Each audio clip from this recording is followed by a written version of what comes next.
c'est armé de cuillères et de crécelles que les manifestants se sont fait entendre vendredi midi à Matane.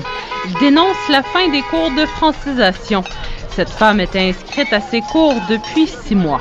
D'où je sors au Cameroun, notre langage n'est pas pareil que celui du Québec. Donc du coup, ça m'a vraiment apporté un plus, surtout sur le plan professionnel. Au centre de service scolaire des Monts-et-Marais, 134 étudiants sont désormais privés de leur apprentissage du français. Ça peut mettre en péril des emplois, des statuts au Québec. Donc, la situation, elle est critique, là. C'est vraiment difficile pour eux. Quand on a annoncé la nouvelle lundi soir, les gens pleuraient. C'était vraiment un grand choc.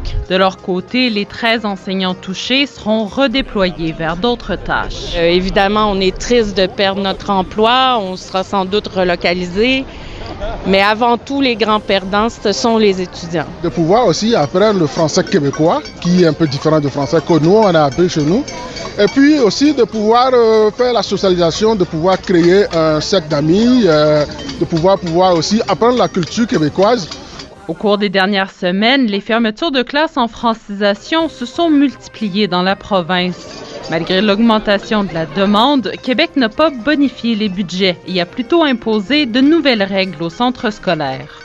Si on apprend le français, c'est pour s'intégrer. Alors, est-ce que c'est l'anglais qui va intégrer les nouveaux arrivants au Québec? Les cours en ligne pourraient être disponibles à l'avenir, mais pour beaucoup, cela ne sera pas pareil. Juste dis bonjour.